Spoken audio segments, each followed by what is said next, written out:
to reading class. Today we have lesson 9, Chuli's Sunday School.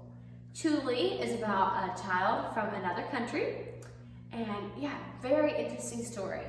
So let's have a little bit of review, and then we would talk a little more about that. Okay, I'm going to ask you some meanings of Bible verses, and you see if you can think of the Bible verse that means this. Which verse tells us to be happy with the things that we have? That verse is, do you know it? Let's say it together. Be content with such things as ye have. Hebrews 13:5. Say it with me. Be content with such things as ye have. Hebrews 13:5. Which verse tells us not to wish for other people's things? That verse is, thou shalt not covet anything that is thy neighbor's. Exodus 20:17.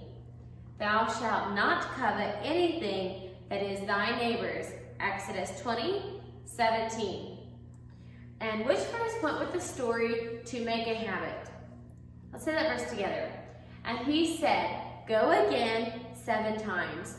1 Kings 18:43. And he said, go again 7 times. 1 Kings 18:43.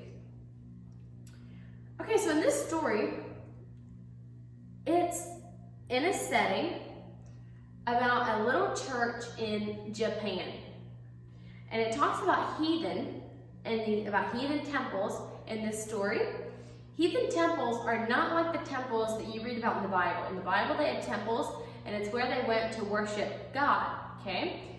But the heathen temples were not places that were like that. The heathen temples were places that the people would make false gods. They made like idols. They would make them out of stone, metal, brass, gold, all kinds of things. Make it whatever shape they wanted to. Most of them were different looking shapes and those were their gods. They would actually worship those as their god.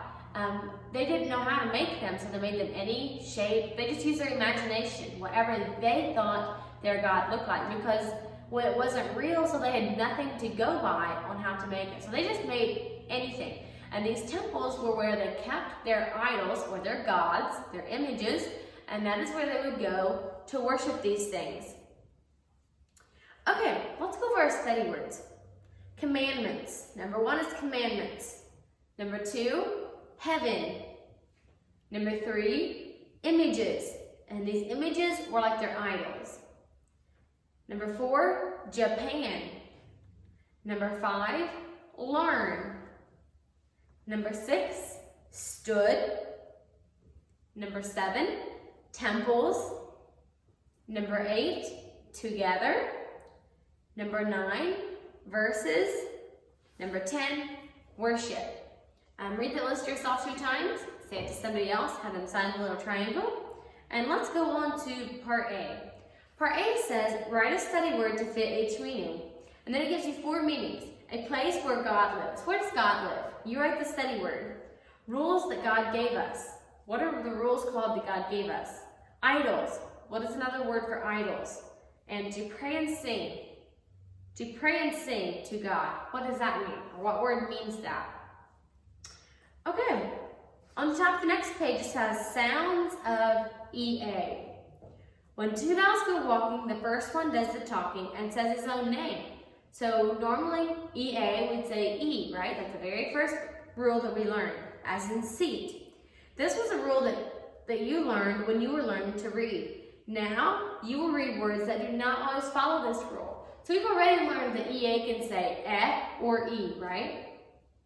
But EA can also say A. It can say different things. It can say it can say A, or it can say E. So it can have 3 different sounds. As in break. Do you notice how it says break there? So on the very top it says seat, where it says E. EA says E as in seat.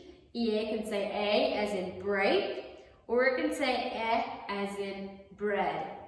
So in part B it says underline the correct way to say each word. Jesus is in heaven, or Jesus is in heaven. You underline the correct way to say that word. Is it heaven or heaven? We have a great God or we have a great God. I will cleanse my shoes or I will clean my shoes. You underline the correct way to say those words, and that will tell you what sound EA makes. In the story you will read, Chu Li knew it was more important to worship God on Sunday than to play. Part C says, underline the thing that is more important. Number 8, is it more important to listen to your Sunday school teacher or to tell your friends what happened yesterday? You use your ruler and you underline what is most important in number 8 and what is most important in number 9. Next we have our Bible verse. Thou shalt have no other gods before me. Exodus 23. This is one of the 10 commandments that we learned. We've learned at the beginning of first grade. So you should know this verse very well. Let's say it together. Thou shalt have no other gods before me. Exodus 23. Thou shalt have no other gods before me. Exodus 23. We know that there is only one God, right? The God of heaven, whom we know and love. Worshiping an idol instead of God is very wrong.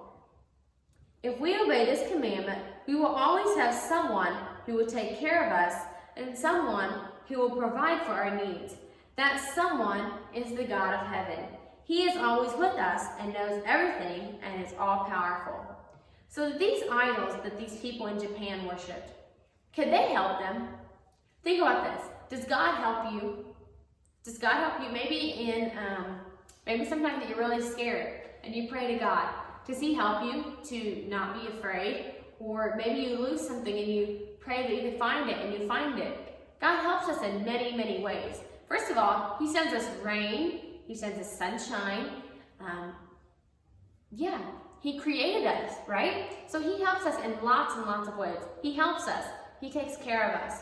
Can these false gods, these pieces of stone or pieces of gold or pieces of metal, could they help the people? They couldn't, right? Because they were just a piece of stuff that they had made. God is someone that knows everything. He's always with us and he can do anything. Part D says, circle the correct answer. Who should we worship? God or images? You circle the correct one. Read Chu Li's Sunday School. So that is the story that you'll be reading today. It's a very, very interesting story. In fact, it's probably my favorite, or I know it is. It's my favorite story in this whole reader. Chu Li was the name of one of the children in the story. There are other children in this story also, but it does not give their names. And this story takes place at a little church in Japan. When you're reading about all these different things, it's very different from what we're used to in our country. But you listen to it carefully. Watch what you're reading, and you see if you can figure out some of the things that were different from how we do it, and see if you can learn the way they did it versus how we did it, how we do it. Part E says, match the Bible verse to its correct meaning. So it'll give you 2 Bible verses, 2 meanings. Use your ruler and draw a line to the correct one. Part F says, circle the correct way to add a suffix to dirty. Which way is the correct way to spell dirty here? You circle the correct way. I think that is all for your lesson today. Check over it carefully. Read your story carefully. Do your work carefully. Be sure to write neatly, spell correctly, and use your ruler. I think that is all. I'll see you in math class.